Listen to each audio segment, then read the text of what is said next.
بسم الله الرحمن الرحیم. سلام علیکم و رحمت الله. به درس دیگری برنامه اکسل خوش آمدید. در درس آموزشی کار میکنیم بخش گوتو. توسط گوتو میتونیم به اکسل خاص، یک شیت خاص یا به اطلاعات خاصی هم حرکت داشته باشیم. شورتکت گوتو کلید F5 است و کلید F5 فشار بدین در گوتو میرسیم. اینجا موقعیت های مختلفی هست که قبلا ما رفتم و کار کردم. مثلا من میخوام به A1 برسم، دیگه A1 نشته میکنم و اوکی درج میکنم. و حال کلید F5 دوباره فشار بدم، شما ببینید که آدرس قبلی که جایی که من حرکت کردم در وجود نشته می باشه، اوکی میکنم، پس آدرس قبلی میرسم. و اگر دوباره F5 ما فشار بدم، شما ببینید که در روی لیست ما $A و $1 نشته میشه. شما همچنان توسط گوتو میتونید که یک ساحه هم انتخاب کنین. گرچه این کار معمولا اجرا نمیشه، این کار کرده میتونید. مثلا در D3 اولا میرم، D3 انتر فشار میدم و از D3 میخوام تا I نظر سلکت کنم. پس F5 ما فشار میدم، همین نشته میکنم D3 و دو نقطه که علامت الا هست در فرموش ما زیادتر استفاده کرده باشیم. I نظر استفاده میکنم انتر و ببینید که توسط گوتو سلکت یا انتخاب هم میشه. ما همچنان در بخش گوتو این کار هم کرده میتونیم که مثلا یک ردیف و یک سطح مکمل انتخاب کنیم هم میشه. مثلا دیگه نشته کنم 1.1 انتر و ردیف اول سلکت کنم، دوباره F5 فشار بدم، نشته کنم 2.2 ردیف 2 انتخاب کنم و اما میتونم Alt F3 را درج کنم و کرسر بیاد نیم باکس و این کار دیگه میشه 3.3 یا Alt F3 دوباره و نشته میکنم فاصل کالم دی را میخوام مکمل کنم، دی دی را نشته کنم، انتر فشار بدم. شما همچنان میتونید که از طریق نیم باکس هم آدرس بنویسید. مثلا ما میخوایم که J3 برسم، دیگه J3 نشته کنم و انتر فشار بدم. و حال ما میتونیم به سیستم R1C1 هم پیش بریم، سیستمی که عموما در اکسل موجود هست. مثلا رو 1 و کالم 1 مثل که میگیم کالم اول و ستون اول، ما شما A1 میگیم، اما از لحاظ رو و R1 و C1 به شکلی میشه R1 C1، یعنی کالم اول ردیف اول که A1 خواهد بود. فرض مثلا من میخوام در B و در 2 برسم و با شما معلوم است چی باید نشته کنم، R2 C2 نشته میکنم و به این شکلی پیشرفت میتونم C3 و R3 و C3 R3 C3 و انتر فشار بدم. یعنی خود اکسل متوجه میشه که ما آدرس ما نظر به قیمتش است. و همچنان ما میتونیم که به اساس حرکت هم نشته کنیم. یعنی اینجا ابسولوت میشه وقتی که ما R1 C1 نشته کنم، با ابسولوت ما رفرنس هم دادم میتونیم. یعنی بگیم که 3 خانه سمت راست برو، 2 خانه سمت چپ برو، 6 خانه پایین برو، یعنی میتونیم این کار کنیم. مثلا دیگه من نشته میکنم R و قوس باش میتونم 5 نشته میکنم، یعنی 5 ستون شما برین سمت راست و تقریبا 16 ستون من میخوام قسمت پایین بیم. شما ببینید که 16 دیگه نشته است.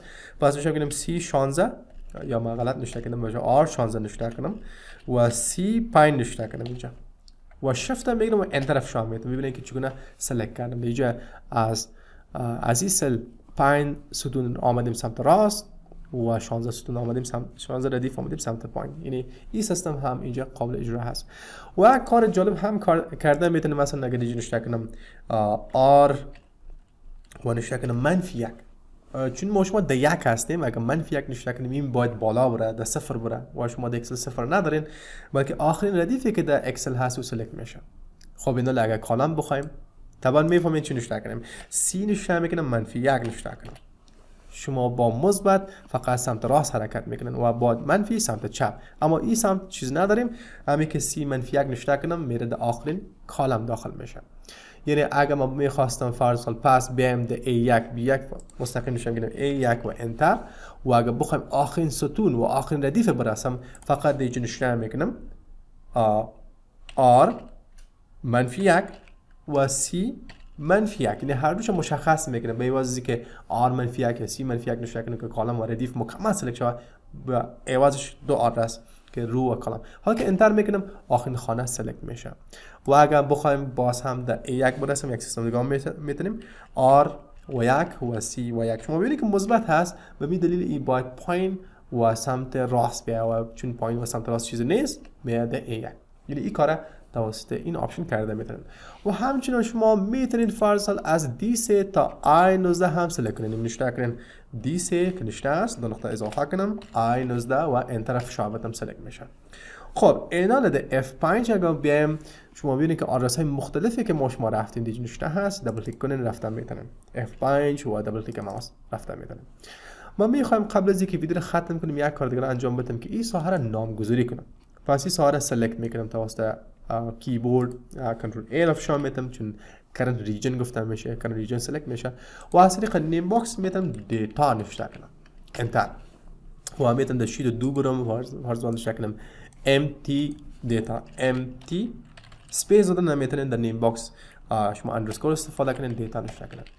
خب اینال اگر بخوایم از شیت یک در شیت دو برم و همون موقع سلکت کنم پس F5 افشار میتونم. شما ببینید که دیتا دیگه نوشته است، دبل کلیک کنین میتونین برسین F5 empty دیتا را سلکت کرده میتونم. فراموش نشه لیست هایی که در قسمت بالا هست مثلا شیت یک شیت دو شیت این همه آدرس ها حذف میشن و پاک میشن وقتی که من این فایل کلوز کنم و دوباره اوپن کنم. اما چیزی که شما نیم دیجیت دادین و نامگذاری کردین این دائم باقی خواهد بود. یعنی اگر شما روز دیگه پس آمدین F5 فشار دادین شما میبینید که لیست شما خالی است، فقط اسمشون اینجا خواهد بود و به این دلیل بهتر است که نامگذاری کنین. شما میتونید که در یک شیت چندین محل و چندین مورد مختلف استفاده کنین و هر یک نام بدین و نام دادن خیلی سخت نخواهد بود. فقط سلکت کنین هر نام که دوست نام بدین. مثلا نوشته میکنم تیچر اندرسکور تیبل و کلید انتر فراموش نکنین که یک انتر با خود بگیره و شما میتونید از این لیست هم استفاده کنین. دیتا بگیرین empty دیتا و تیچر تیبل سلکت کرده میتونین.